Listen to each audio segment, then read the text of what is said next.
episode 1097, and we are here live in Southwest Florida in my studio inside my RV. This is where I live and work. If you are joining me live, with baby Bjorn, of course, he's sleeping right now. If you're joining me live, please say hello. Let me know if you're crafting this morning. Let me know if you have questions for me. Let me know what you worked on this weekend. Did you work on any knit or crochet patterns? Did you do any gardening, any cooking? Did you do anything creative? Did you take any classes? I took a class this weekend. I know some of you are taking my Introduction to Knitting course, part 2. If you have been taking that course, I would love to hear your thoughts on it. Let's see, where'd the chat go? Darn it, I hate it when it moves down like that. Anyway, let's see, we'll see what happens when we skip the ads. Okay. Hi, Judy and Lori, Donna, Judy, and Karen. Good morning, everybody. Happy Monday. Hi, Kim. Hi, Sharon. All right, Sharon's got a craft show coming next week. How exciting. Marlene, good morning, Kristin and Bjorn. Thank you. Hey, Bjorn, people are saying good morning if you want to get up. He's being lazy. Hi, Dawn. He gets up with me, then he has his food, does his business, and he goes back to bed. What are you going to do? And I have stuff on the table where he would normally lay down right now. So I have 2 big bowls of water on the table, not enticing to sweet baby Bjorn. Let's see. Hi, Judy. Hi, Dawn. Hi, Marlene. Marlene's working on dishcloths. Someone asked for 12. What a lovely gift. That way, when you have 12, you can have some in the wash, some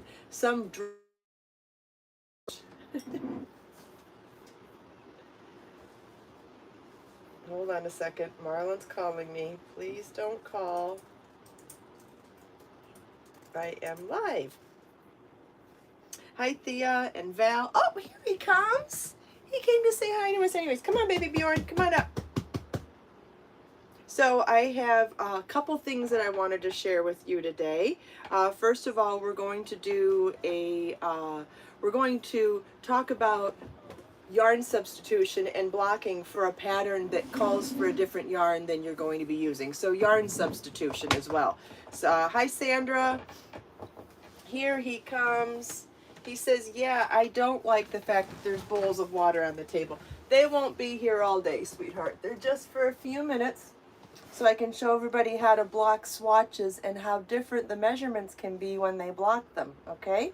And we're going to show a different type of soap today. Yeah, we're going to show a soap that's eco-friendly, non-toxic, and also super duper convenient. Yeah, what do you think of that? It smells good too. You've smelled it. You liked it so far. I did our laundry with it this weekend. So there's our segue, I guess. I tried out a new product this week. I tried out some laundry detergent sheets, which means there's no liquid involved. I got a very small package in the mail of equivalent of 200 loads of laundry for $15.99. And I went to check the link today, and it's 20% off today with a coupon. So you can find those in my Amazon shop. I also wrote a blog post doing a review of the product because I'm really happy with the way it turned out so far. Hi, Lori. There's just so many benefits to using a detergent like that. Number one, you're not buying a plastic jug. You're not paying for shipping on something heavy that's full of water. Most liquid detergents are full of water. And wait till you see how fast they dissolve in water. Oh my goodness, it was instant dissolving. So I used them twice this week. I used them to block this swatch for a project that for a different project, and it's held its shape well. It's 5 days after blocking, and it has just the lightest scent to it. So this is the product that I'm talking about. I found the Gilio-Paro laundry detergent sheets, and they are so tiny. Look at this. This is a full-size sheet. A full-size sheet is for a small to normal size load of laundry. If you're going to do a like super heavy load, they say to use 2 sheets. Well, when I use Tide Pods, I use 3 pods anyway, so I get that. I did a smaller load and did only 1 sheet, and it turned out fine. I did a load with my my duvet cover and my sheets, all queen size, and I did 2 of these, and it worked out fine. And then for doing swatches, what I've been doing is cutting them into quarters and just placing them in a bag. The one thing you need to know about working with these sheets is your hands need to be dry when you're working with them, because they dissolve so quickly, and it'll make more sense when I show you how quickly it dissolves in the water. But I'm going to cut this into 4 pieces, like that, okay? So I'll put 3 of these in my bag to hang on to for later. I don't see any reason to waste them. I mean, it's super affordable, I think. 200 full-size loads of laundry for $15.99 is a ton cheaper than what I was paying for my Tide Pods anyway, but I like trying something new, and I like trying something that's so much smaller. I mean, I bought the bigger box, and look at how tiny this is. That's just amazing. Anyway, so I've got this little sheet, okay? I'm going to turn the camera down now so you can see how fast it's going to dissolve in the water. Okay, so we'll turn the camera down. Baby Bjorn, you ready for this? This is so exciting, huh? Let's see if I can figure this out. Okay, and then we'll move the camera down. Is that going to work? How's that? Yeah, that's pretty good. You can see the bowl of water pretty well. Okay, watch this. I'm going to take it and put it in the water. Watch this. It's like magic. It's already see-through. And I'll swirl it around. Okay, how long did that take? Did that take a second? Did it take 2 seconds? Like, there's a few pieces, but I'll just swirl it a little bit more. Boom.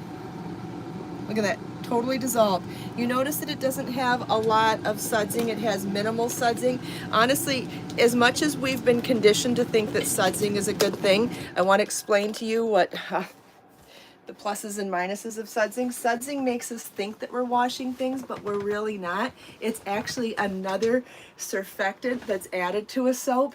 And so when you have a high sudsing agent, it makes you think that you're getting clean, but it's actually putting a film on your thing. So anytime you can find a low sudsing detergent, it's actually better for the environment because it takes less water to rinse out, and it's better for your clothes because there's no film on it, and it makes it just easier to wash things, and it's one less chemical in there as well. So that's all good. It also means that it can be used in high efficiency machines and in front loading machines, because those types of machines do not do well with high sudsing soap. So that's a side factor. That's okay.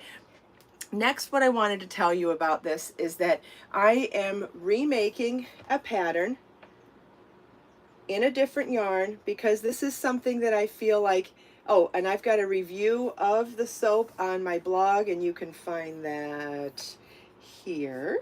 Just leave that as an open tab. You don't have to go watch it right now. No, this is cold water I put it in. Great question, Chris. These sheets dissolve instantly in any water, including cold water, which is, I think that's pretty amazing. All right, and then this is the pattern that I want to remake. I'm going to be remaking the Tender Claire Cardi Vest. And so the first thing I did was, this is general guidelines and tips for any time you're going to substitute a yarn. Judy just got up. Good for you. That sounds lovely. Hi, Teresa. Good morning. Okay, so the first thing you want to do when yarn substituting is look at what weight yarn was used, period. So this pattern used a number 4 worsted weight yarn. So what's the first thing I'm going to do? I'm going to go shopping for number 4 worsted weight yarn. And you know what? I like a sale just like anybody else, and I happened to find, somebody recommended it to me, and then I noticed it was on sale. I tried Knit Picks Brava worsted yarn, which, interesting enough, the website says that it's a premium acrylic, and I thought, a premium acrylic? Premium acrylic? What does that mean? I thought, okay, well, I'll try it. I'm telling you, it is so soft. It has stitch definition like a wool. It's soft. It doesn't have that crunchy sound that acrylic has, and it's lofty. I've been working. I ended up buying it to do all the samples for my new knit power book, which dun dun dun dun dun, look how much I've gotten done so far. So I'm color coding this book just like I did my other crochet power books. There's going to be one color for all the even and rows stitch patterns, one color for all the even and rounds, one color for all of the increase in rows sections, and one color for all the increase in round sections for each stitch pattern. And I have a handful of the even in rows and increase in rows done. But so the colors I'm using for that project, oh, and here's one on my needles. I'm doing a mock cable, which looks like a cable, but it is a mock cable, and this is actually a great sample to show you. Look at that stitch definition in a premium acrylic. I think that's pretty fantastic, and still has a real nice stretch to it. Anyway, so that's my side tangent on this yarn. Here are so the first thing you do is find a yarn that is the same weight as the pattern that you want to make, that you're not going to use the same yarn with. Doesn't matter why you're not using the same yarn. It could be a discontinued yarn. It could be a yarn that's out of your budget. It could be a yarn that's not allergy friendly to you, right? There's so many different reasons. It may not come in a color that you like. There's a lot of different reasons why we like to substitute yarns. And so the first thing you do is find a yarn that's in the right weight, then get the yarn. Then you want to start with either a hook size that you think you want to start with, or you can go with the hook size that was used in the pattern. This is never set in stone though. The number that is listed in the pattern is only a suggestion. It's based on the tension and the gauge of the person who made the original one, the designer, their tester, whomever. And so it's just a starting point. So what I did was I used my Knit Picks Brava worsted yarn and a size H8 or 5mm crochet hook, and I whooped up the swatch and I measured it, and it is way too small in this yarn. So I used, and I'm the designer, but I used a different yarn. Isn't that even interesting? So you can get a different gauge with a different yarn too. And so I ended up making the swatch in a US 10 or I'm sorry, a J10 or 6mm set of set of crochet hook. I've been writing knitting patterns all weekend, can you tell? And taking a class. I'll tell you more about that too, if you want to know. And so I made up the swatch in both. This one was way too small, and this is unblocked. This is way too small for the size that's needed to make the garment. This one is close, and I thought before I go and make a third swatch, let's block them and see if the way the water, so let's take the measurements now unblocked. I wish I could take photos of this. I wish I would have done it earlier. Maybe I have if my iPad is charged, I could possibly do that. Let's see if this is charged. Hold on a sec. I'd really like to be able to update the blog post. Nope, not charged. Okay, that's all right. Not gonna beat myself up for that. Whoopsie. Anyway, so okay, let's put these in that water that we have with our little bit of soap.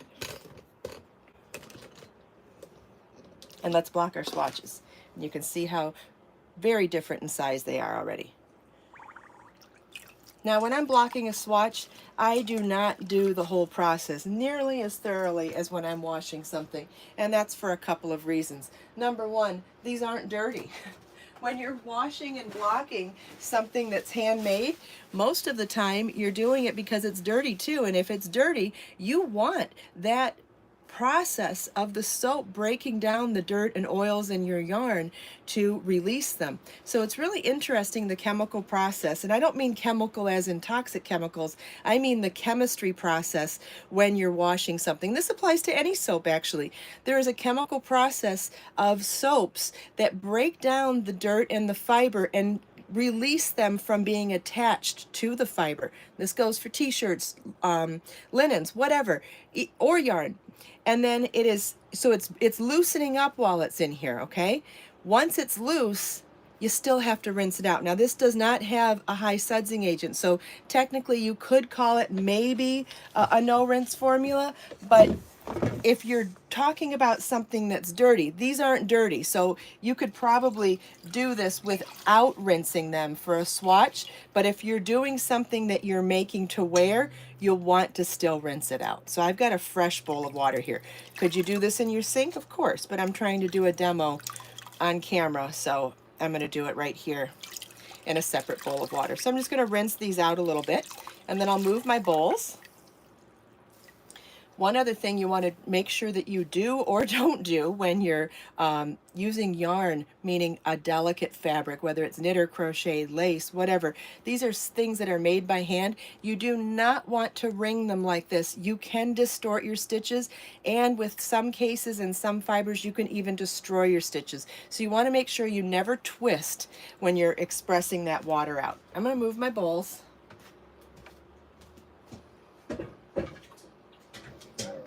Okay, we could use a towel now and get a little more water out.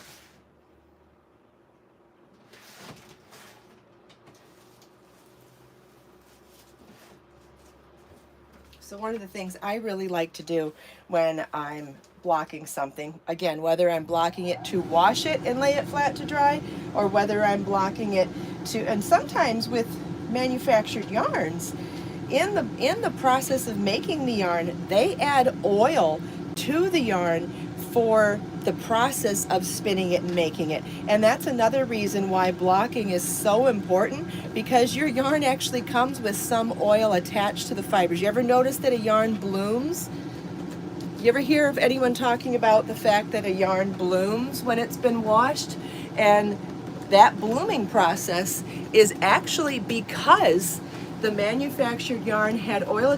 What happens when your hair's oily? It's flatter, right? And when you wash it and dry it, it's fluffier. Well, so is yarn. Yarn is a lot similar to your hair than you may think, which is a good analogy for a lot of people that get confused about blocking and washing handmade items. Okay, so I rolled my swatches up in the towel, and then I squeeze the towel, not wringing it. I'm just squeezing it, okay? And then I'm going to pull that out. And now I have my damp swatches. I'm going to grab a blocking board. Now if you go to that blog post that I shared this morning, I shared all the links to everything I'm using too. I have a resource for where you can find a blocking mat, where you can find T-pins. It's really important to make sure that your T-pins, this is a very old pin cushion that my sister made for me years ago. I know it's not fancy, but it has sentimental value, so that's why this is here. And but my pins are rust-proof T-pins, and the reason why I use rust-proof is because my yarn's wet half the time I'm using it, right? So it's important to me. Get that camera down again. That's a pretty good view, I think. Yeah. If anybody wants to give me a thumbs up, thumbs down, if that's a good view, I think it should be okay for blocking. Okay, and then when I'm blocking something, I start in the corners and then I work in midpoints. The same things that I talk about when we're blocking a shawl apply to blocking a swatch, apply to blocking anything else. So what I'm trying to do is stretch the yarn to its full relaxed state while it's wet. What's interesting is if I were to measure my swatch while it's still wet and stretched with the pins, do you know it's still not an accurate measurement? It's really important, Marlene. Would you wear something from the store and never wash it? No, of course not. So as long as you're going to wear something or use something in a way that it will get dirty, whether it's, you know, an Afghan or something that you wear, it's going to get dirty. And so knowing the proper way to launder and take care of your items is really important when you think about it. Not just for spot cleaning if you make a spill, but for actually cleaning and taking care of it. And okay, so now I've stretched this out. And what's interesting is that as it dries, it may shrink back a little bit when it dries as well. May or may not. It depends on how lacy something is. like for one example, these are growing quite a bit from their unblocked state. The water did relax the fiber quite a bit.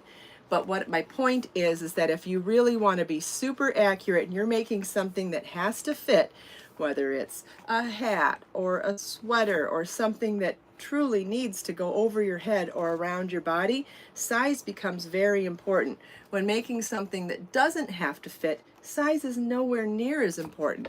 But there's still other reasons to want to get the same gauge, whether it's because you want to make sure you use the same amount of yarn and you don't want to go over. There's still other reasons too. And making sure you like it. When you block something and you let it dry, how the drape appears in the yarn is totally different than when it was before it was washed too. So just more reasons why it's important to do this. And to know, what if something turns out stiff and you're like, I don't even like this. So you could not like it because of the fiber you chose. What if you decide, you know what? I don't like wool, or I don't like premium acrylic, or I don't like cotton. You may decide that it's a fiber content or a yarn in general that you just don't like. Or you could find out that you like it, or you don't like that amount of drape. Maybe it's too stiff, maybe it's too scratchy. You won't know until you wash and block your swatch. So the reason that that's so important, among the obvious, is that you're not going to waste your time making something for 50 hours over weeks or months to then decide you don't like it so that you give it away and never wear it. That's not good either. We want to make things that we're proud of to wear, proud of to use, and proud of to give as gifts. Otherwise, what's the point, right? All right, so I'm going to set this up now so you can see these real nice. And you can see a clear difference in size between this one and this one. The size difference is greater across than it is top to bottom, but let's measure them anyway. And we can go back to let me go look back to the pattern real quick, and then I'll show you the other colors that I got in the yarn too. But let's see, let's go back to the pattern, and the pattern says for gauge, I know I've read it.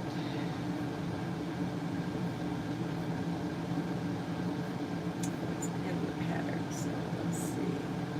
Give me a second, it's going to take me a second to find it.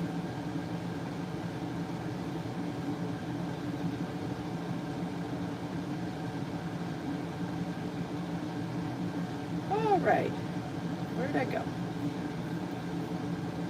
There we go. Just taking me a second. I got sidetracked. Got a text from Marlon. Wanted to make sure it wasn't an emergency that he was looking for me. Okay, now each pattern repeat is supposed to be 4 inches wide and 2 inches tall. So here we have 2 swatches that are 2 repeats wide and 2 repeats tall. So these should technically be double what the gauge is.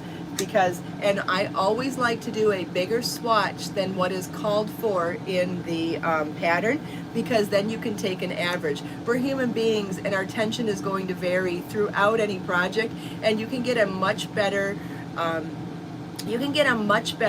result by measuring over 4 inches or 6 inches than you can over 1 inch. 1 inch has the ability to be, oh, I had a crappy phone call and my tension got tighter in that spot. I was really tired and my tension got too loose in that one specific inch. Whereas, and this is where the scientist in me comes out, you can always get better results if you take an average over multiple repeats of anything. So let's see, let's turn, if we can lift this up. Okay, this top swatch is 8 inches wide by 4 inches tall. Oh, how interesting. That one's actually going to be correct. So I made the second swatch because this one was so small before blocking, and this one's going to end up being too big now. Although, if you, here, okay, we're going to talk about that too. All right, I can't measure this this way. So the bottom one is now not little over 9 inches by also 4 inches. Okay, so our gauge did not change much in the height between the 5mm and the 6mm hook, but the gauge did change width-wise for between the 5mm and the 6mm hook, which is both interesting and not such a big deal either. But I will wait and see what happens when they dry. However, in my experience of all the years of doing this, something that's this thick, meaning worsted weight, is not going to shrink back, maybe not at all, and certainly not as much as something that is lace weight. So sometimes there is differential between the different weights, different fiber content, all sorts of things, but I will be choosing one or the other of these based on what those measurements are when it's dry too. All right, I've talked a ton. Let's see if there's any questions. Oh, I'm so glad I've changed your mind, Marlene. That's wonderful. Chris likes Bravo worsted too. Yeah, I'm really impressed with this yarn. Lori says using yarn to make wearables is a lesson in patience. You know what? I guess it can be, but you know, sometimes it's just about learning the right ways to do things and just accepting that this is part of the process too. We could always go kicking and screaming when not wanting to learn something new, but once you realize it's important and realize how much time it saves you in the long run, then it's not about patience. It's just about respecting good practices. And if you don't know good practices, you don't know. But when you know better, you do better. And that's why it's so important to me to share these things. I can't tell you how many times I've heard people say, I made something and I didn't like it after I made it. And I gave it away. Like, didn't sell it, didn't give it a gift. Like, gave it away or threw it away. And wow, what a waste of money. What a waste of time. What a waste of energy. And so when I think about things like that, I think good practices are just a way to respect yourself and respect the process of what you're doing. And it brings so much more positive energy to the experience. How many people have given up on knitting and crochet or other creative endeavors because they just didn't know, understand, or respect the good practices? So and it saves you so much time and energy in the long run too, that's just really important as well. All right. Does anybody have any more questions? Another thing, while your swatches are drying, and this applies to anything that you're making as well, when it's drying, if it's taking a while to dry, get it in front of some circulating air. I do not like to block outdoors because unless you're in a screened-in porch that you feel does not get a lot of the dirt or pollutants in the air, I find that doing something totally outside just attracts dirt, and I feel like my things come in dirtier than before they were clean. So unless you have a great space outdoors to get good circulating air with minimal filtering of dirt, I think it's best to dry things indoors. But depending on the temperature in your house or the circulation of air in the room that you're choosing to block them in, because you don't really want them in your major traffic places, you want them out of the way, I think it's a good idea to have a fan. Any type of a fan. It can be a floor fan, a ceiling fan, a table fan. Just get some circulating air on it and it'll help the drying process. You can also flip them at that point too, especially if you're doing like a project that's 2 layers, like a cowl or a sweater. If you've got a layer on the top and a layer on bottom, halfway through you might want to flip it so that you're getting even circulation of the air to help speed up that drying time. I'm not seeing any comments. Is everybody here just watching? Or does anybody have any questions? Sometimes I don't know if it's just listening or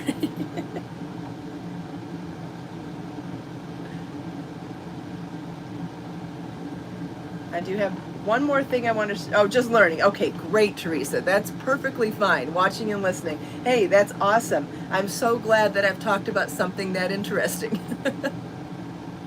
Judy, great point. So when your gauge is right width-wise and not height-wise, depends on what you're making. Yes, you can do mist blocking, you can do steam blocking, and this is called wet blocking. All three have their own pluses and minuses, and all three work.